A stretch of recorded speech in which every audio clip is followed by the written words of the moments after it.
Type a complex coding problem into a text box, hit enter, and a complete, elegant solution appears on your screen 1 second later. The user experience feels entirely frictionless. Users are moving beyond single, quick queries. They are deploying autonomous agents tasked with executing multi-day or even multi-week workflows entirely on their own.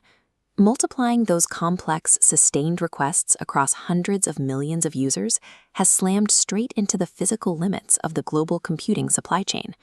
Fixing that physical limit requires capital at a massive scale. OpenAI recently closed a $10 billion private funding round.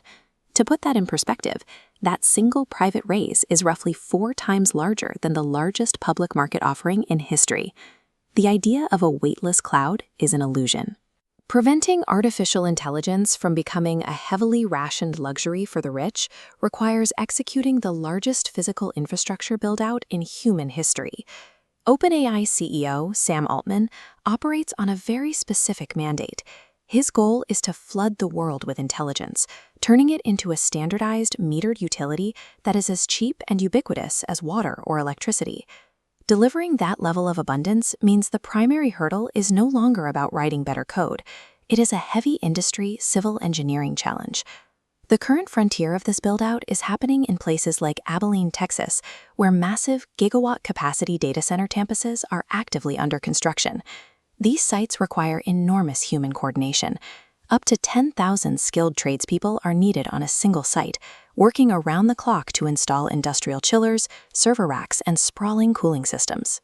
The demand for that specific workforce is so acute that OpenAI formed a direct partnership with the North American Building Trades Unions.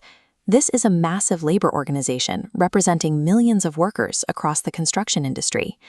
Even with the workforce in place, these mega facilities draw so much power that they risk overwhelming the surrounding electrical grid, requiring an urgent expansion of high-voltage transmission lines.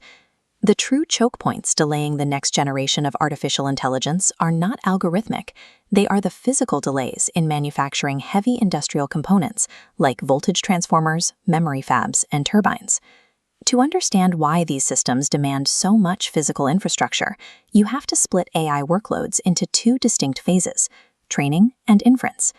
This diagram illustrates the enormous difference in energy consumption between the 2 phases. Think of the massive block representing the training phase like the energy and time it takes to raise a human being. It takes 22 years of constant learning and development for a person to understand college-level physics. For an AI, this phase requires a gigantic number of GPUs crunching data continuously for months. A GPU, or graphics processing unit, is a specialized computer chip designed to rapidly process massive calculations all at once. Inference is what happens after that education is complete. It is the single second it takes that fully educated adult, or the fully trained AI model, to actually solve a specific physics problem. A single inference query is highly energy efficient, but when you multiply that single second across billions of autonomous daily requests, the sheer volume threatens to outstrip global power generation. The industry is attacking this energy deficit from 2 sides. On the software front, developers have found entirely new ways to optimize how models run. In the 16 months between OpenAI's first reasoning model, called O1, and their latest 5.4 model, the energy cost to get the exact same answer dropped by a factor of 1,000. On the hardware side, OpenAI is moving beyond standard general-purpose GPUs and designing its own custom silicon chip. This new chip is built strictly for inference. It is an opinionated piece of hardware engineered specifically to solve problems using the absolute lowest wattage possible at massive scale. Yet, even if these microscopic silicon efficiencies work perfectly, the baseline power required for thousands of data centers will still force a massive expansion in global power generation, spanning gas, solar, and nuclear baseloads.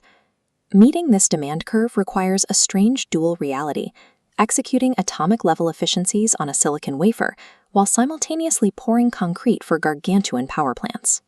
If this fusion of specialized hardware, highly optimized software, and heavy industrial construction succeeds, the computing bottleneck will break. Intelligence will transition from a heavily constrained resource into an invisible, ubiquitous utility running in the background of everyday life. Altman points to a specific threshold to measure this shift. He defines it as the moment when there is more total cognitive capacity existing inside data centers than exists outside of them in the human population. He estimates that this crossover point could arrive rapidly, potentially as early as late 2028. A secondary threshold follows closely behind. This is the point where a CEO running a global company or a Nobel-winning scientist simply cannot perform their duties without relying on an AI to manage and synthesize impossible volumes of information. The next great leap in human capability does not live in a weightless cloud. It is entirely dependent on the concrete, the steel, and the blue-collar tradespeople who are currently building the machine.